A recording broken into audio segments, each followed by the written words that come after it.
السلام علیکم لسنرز، کیسے ہیں آپ سب؟ ناول قربت کا سفر ختم ہونے کے بعد چلتے ہیں نئے سفر کی جانب۔ نصیبی جان ہو تم، force marriage base, second marriage base, romantic and emotion novel ہے لسنرز۔ اپنے کمنٹس اور لائک کا اظہار ضرور کیجئے تاکہ ہماری حوصلہ افزائی ہو سکے۔ لسنرز اپنے کمنٹس میں ضرور بتائیں کہ آپ کو میرا سٹائل کیسا لگتا ہے۔ اگر آپ کو پسند ہے تو پلیز اپنے کمنٹس میں ضرور بتائیں، ہم برا نہیں منائیں گے۔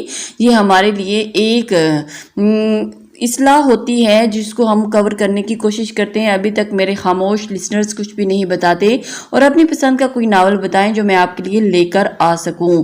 جی تو چلتے ہیں آج کے ناول کی جانب۔ نصیبی جان ہو تم بہت ہی رومانٹک ناول ہے۔ جی تو چلتے ہیں۔ گیندے کے پھولوں کی خوشبو چار سو آنگن میں پھیلی ہوئی تھی۔ ڈھولکی کی تھاپ، تالیوں کی گونج اور اس پہ لڑکیوں کا چڑیوں کی طرح چہچہانا ماحول کو مزید پر رونق بنا رہا تھا۔ مہندی کی تقریب پورے جوش و خروش سے جاری تھی۔ ہر طرف کہکوں کی پھوار تھی، سب بے حد خوش تھے۔ رانی بیگم، دانیہ بھابی اور سلیمان بھائی سب کے چہرے پر خوشی تھی، مگر درِ فشاں اس کے چہرے پر کوئی خوشی کا تاثر نہ تھا۔ اداس چہرہ اور بوجھل پلکوں تلے دبے آنسو جن پر اس کے ضبط کا بندھن باندھ رکھا تھا۔ وہ چیخنا چاہتی تھی، چلانا چاہتی تھی، پھوٹ پھوٹ کے رونے کی آرزو رکھتی تھی، مگر نہیں، وہ ایسا نہیں کر سکتی تھی کیونکہ رانی بیگم کی جھوٹی انا کا برہم اسے ہی تو رکھنا تھا۔ رانی بیگم نے ایک تیکھی نگاہ اس پہ ڈالی اور ہونٹوں کو تھوڑا سا پھیلا کر مسکرانے کا اشارہ کرتے ہوئے غصے سے اس کی طرف دیکھنے لگی۔ بھلا مردے بھی مسکرایا کرتے ہیں؟ درِ فشاں کے دل سے آہ نکلی اور وہ کرب کا گھونٹ پی کر رانی بیگم کے حکم پر عمل کرتی بناوٹی چہرے پر ہنسی سجائے مسکرانے لگی۔ سبز شیپون کا فراق لیے وہ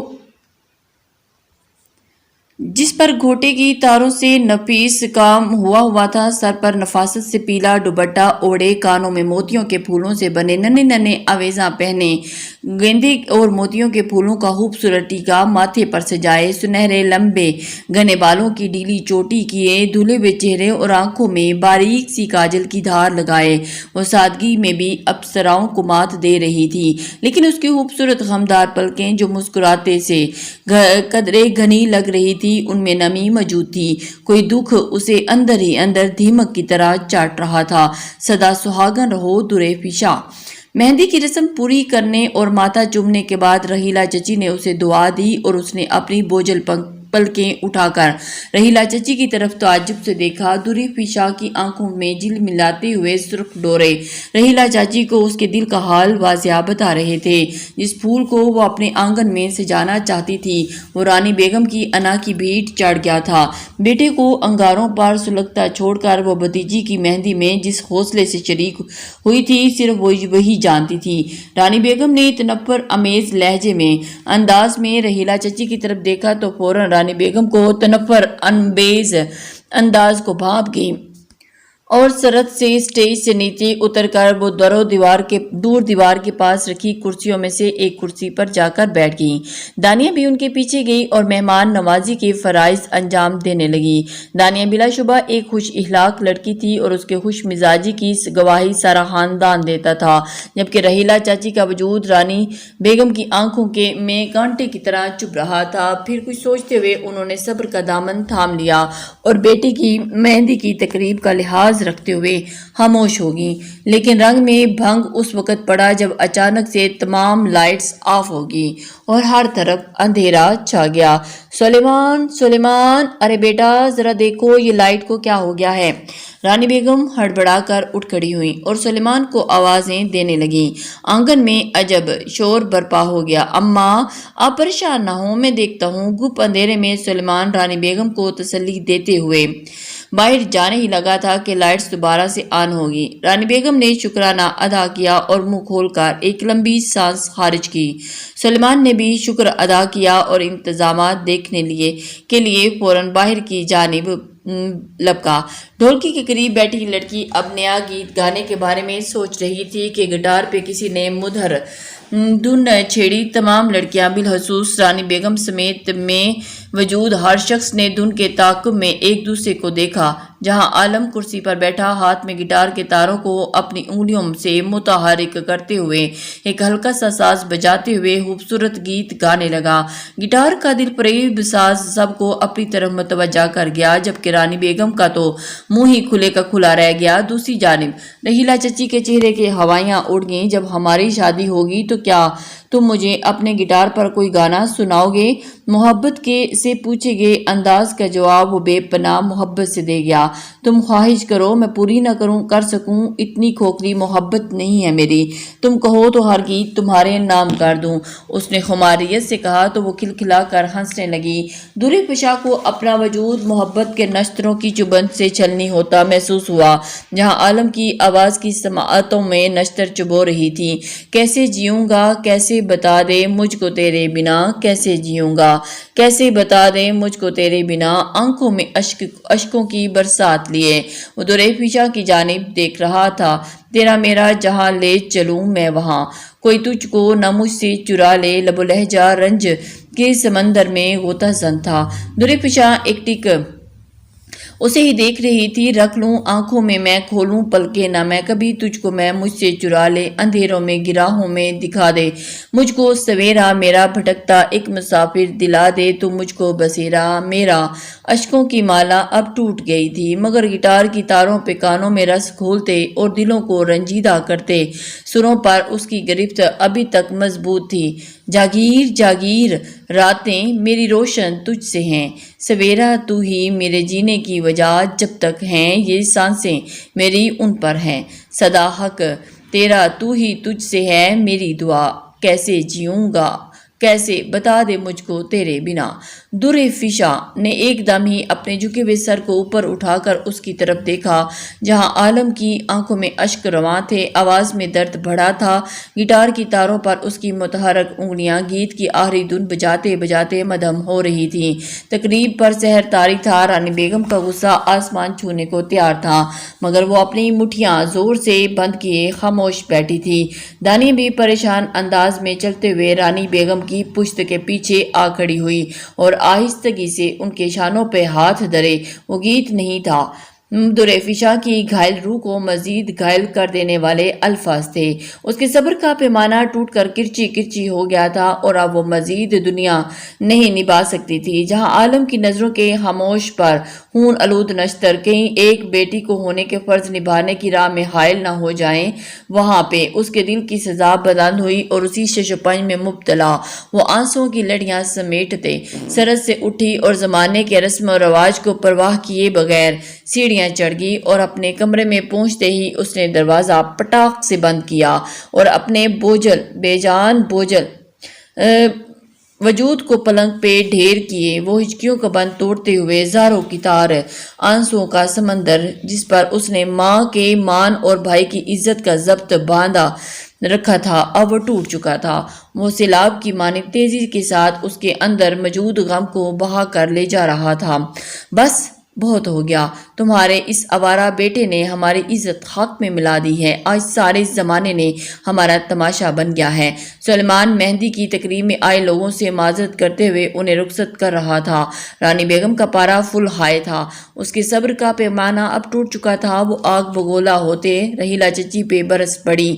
امی بس کر دیں، اتنا غصہ آپ کی صحت کے لیے ٹھیک نہیں، آپ کو بلڈ پریشر ہو جائے گا۔ دانیہ کو رانی بیگم کی طبیعت کی فکر ہو رہی تھی، لہٰذا اس نے آگے بڑھ کر ساس کا ہاتھ پکڑ کر انہیں بٹھانے کی کوشش کی، لیکن دوسری جانب بھی رانی بیگم تھی۔ نفرت اور حقارت ان کے دل و دماغ کے مکین تھے۔ انہوں نے فوراً دانیہ کا ہاتھ جھٹک دیا اور ایک تیکھی نگاہ اس پر ڈالتے ہوئے سرت سے بولی، رہنے دو دانیہ بی بی، تمہارے دل میں تو لڈو پھوٹ رہے ہوں گے، آج ہماری عزت کا جو جنازہ نکال دیا اور شکل سے معصومیت کا ڈھونگ رچائے جا رہی ہو، ہم سے ہمدردی کا ناٹک کر رہی ہو۔ اس کے الفاظ دانیہ کو حیران کر گئے۔ وہ جو موم کی گڑیا کی طرح ایک ٹک انہیں ہی بس دیکھے جا رہی تھی، جبکہ رانی بیگم وہ کب سے خاموش رہنے والی تھی، وہ بلا توقف بول پڑی، مجھے سب معلوم ہے، اس سارے تماشے میں تم بھی برابر کی شریک ہو۔ ارے تم سب تو برداشت نہیں ہو رہا نا کہ ہماری دور فشا کے نصیب کھل گئے ہیں، اس کی شادی اتنے اعلیٰ خاندان لوگوں میں ہو رہی ہے، اسی لیے تو رحیلہ نے پوری پلاننگ کے ساتھ مہندی تقریب میں آ کر یہ سارا تماشا لگایا ہے۔ اب جتنے منہ اتنی ہی باتیں۔ رحیلہ چچی پریشان کن انداز میں چپ سادے بس دیکھ ہی رہی تھی۔ دانیہ بھی رنگ اڑائے۔ ہائے ہائے، اب میں کس کس سوالوں کے جواب دوں گی۔ اپنے ہاتھوں کو دھیرے سے سینے پر مارتے ہوئے رانی بیگم واویلا کرتے ہوئے قریب رکھی کرسی پر بیٹھ گئی۔ دانیہ کے خلوص پر تو رانی بیگم کو شروع سے ہی شک تھا۔ بہن جیسی نند کی خوشی جہاں اسے عزیز تھی، وہیں اس نے ہمیشہ اپنے سسرال کی عزت کا بھرم بھی رکھا تھا، لیکن رانی بیگم کے طعنے تشنے اسے ہمیشہ گائل ہی کر دیتے تھے۔ دانیہ نے اپنی صفائی میں کچھ بولنا چاہا، لیکن خاموش رہنے میں ہی عافیت تھی۔ پھر بھی وہ ڈرے ڈرے انداز میں بولی، امی میں نے کچھ ایسا۔ دانیہ کی بات ابھی مکمل نہ ہو پائی تھی کہ رانی بیگم اس کی بات کاٹتے ہوئے گرجدار آواز میں بولی، بس رہنے دو۔ انہوں نے اپنے ہاتھ بلند کرتے ہوئے دانیہ کو خاموش کروا دیا۔ پھر رحیلہ چچی کی طرف خون آلود نگاہوں میں دیکھتے ہوئے بولی، ابھی ذرا میں اس رحیلہ سے تو پوچھ لوں، میں نے اس کا کیا بگاڑا ہے جو اس نے اس کے بیٹے نے سارے آج زمانے کے سامنے ہمارا تماشا بنا کر رکھ دیا ہے۔ رانی بیگم کے لہجے میں درستی صاف دکھائی دے رہی تھی، جبکہ رحیلہ چچی خاموشی سے سر جھکائے ان تلواروں کے زخم سہ رہی تھی۔ آنکھوں سے اشک رواں تھے۔ تم جاؤ یہاں سے، عالم جہاں عالم۔ دانیہ نے اس کے آگے ہاتھ جوڑے، وہ جو بس اپنی محبت کی خواہش کی تکمیل کے لیے اس تقریب میں آیا تھا، اس کا بچپنا کہاں جان پایا تھا کہ اس کی موجودگی کسی قہر سے کم نہ ہو سکے گی، لہٰذا وہ بنا کچھ بولے آنسوؤں میں سجی اپنی دلکش آنکھیں وہیں سے خاموشی سے چلا گیا۔ دانیہ کی منت سماجت جہاں عالم کو ہر غضب سے بچا لیا، لیکن رحیلہ چچی کے لیے وہ کچھ نہ کر پائی جنہیں رانی بیگم نے آڑے ہاتھوں لیا تھا، اور وہ بنا کسی جرم کے مجرم بنی رانی بیگم کی عدالت میں کھڑی تھی، جہاں عالم بھی ماں کو اکیلا چھوڑ کر کبھی نہ جاتا، لیکن خاندان کی عزت کی خاطر وہ خاموشی سے وہاں سے چلا گیا، جبکہ رانی بیگم کے تیور بتا رہے تھے کہ آج وہ کسی صورت بھی رحیلہ چچی کو نہیں چھوڑیں گی، اسے اب اپنی بےزتی کا حساب تو لے کر ہی رہیں گی۔ دانیہ بھی اب عجیب بے چینی سے ادھر ادھر دیکھ رہی تھی، دل ہی دل میں دعا کر رہی تھی، کیونکہ وہ بخوبی واقف تھی کہ رانی بیگم کو غصے پر اگر کوئی قابو پا سکتا ہے تو وہ صرف سلیمان ہے۔ سلیمان آپ جلدی سے آ جائیں، اللہ جی جلد از جلد سلیمان جو بھیج دیں، جو ڈرے سہمے دل کے ساتھ دعا مانگنے میں مشغول تھی۔ بھابھی مجھے اور میرے بیٹے کو معاف کر دیں۔ رحیلہ چچی نے ندامت سے جھکائے سر کو ہولے سے اٹھا کر رانی بیگم سے معافی مانگنی چاہی، کیونکہ بہرحال غلطی تو جہاں عالم سے ہوئی تھی۔ وہ اپنے دونوں ہاتھ جوڑے رانی بیگم کے سامنے کھڑی تھی، اس سے پہلے کہ وہ مزید کچھ بولتی دانیہ کی دعا قبول ہوگی، اور سلیمان آنگن میں داخل ہوا اور اس ساری صورتحال سے بے حد پریشان ہو گیا۔ رحیلہ چاچی نے ہاتھ جوڑے اپنے بیٹے کی طرف ہونے والی غلطی سے معذرت کرتے ہوئے فوراً آگے بڑھا اور رانی بیگم کو خاموش رہنے کا اشارہ کرتے ہوئے رحیلہ چچی کے سامنے کھڑا ہو گیا، اور ان دونوں ہاتھ اپنے ہاتھوں میں لیتے ہوئے قدرے تحمل سے بولا، چچی آپ اپنے گھر جائیے اور مہربانی فرما کر ایک احسان ہم پر کیجیے، جہاں عالم کو اپنی زبان میں سمجھا دیجیے گا، کل میری بہن کی بارات ہے اور میں یہی چاہتا ہوں کہ کل کوئی بدمزگی نہ ہو، اور اب یہ ہماری نہیں آپ کی بھی عزت کا سوال ہے، دورِ پیشہ آپ کی بھی بیٹی ہے۔ ڈھکے چھپے الفاظ میں جہاں سختی جھلک رہی تھی، وہی سلیمان نے عاجزانہ گزارش بھی کر دی۔ رحیلہ چچی کا شرمندگی سے جھکا سر لمحوں کے لیے اوپر کو اٹھا اور آنسوؤں سے بھری آنکھوں میں بھی شرمندگی تھی۔ سلیمان انہیں مزید شرمندہ نہیں کرنا چاہتا تھا، لہٰذا فوراً سے بولا، چچی اب آپ جائیں اور جہاں عالم کا خیال رکھیے گا۔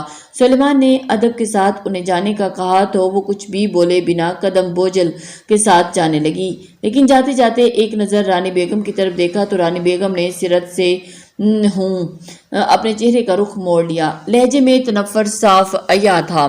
حقارت سے بھرپور نظریں رحیلہ چچی کا وجود قائل کر گئیں۔ دانیہ نے بھی انہیں یہاں سے جانے کا اشارہ کیا، لہٰذا وہ معاملے کی نزاکت کو سمجھتے ہوئی وہاں سے خاموشی سے چلے گئے۔ سلیمان ماں کے قریب آیا اور ان کو سمجھا بجھا کر کمرے میں لے گیا۔ پھر دانیہ کو کچھ یاد آیا تو وہ تیزی سے سیڑھیاں چڑھنے لگی۔ رحیلہ چچی کی ہمیشہ سے آرزو تھی کہ دورِ پیشہ کو اپنے جہاں عالم کی دلہن بنائیں، پھر بچپن سے یہی بات کرتے کرتے دورِ پیشہ کی شادی تو جہاں عالم سے ہی ہوگی۔ رحیلہ چچی عامر چچا بالخصوص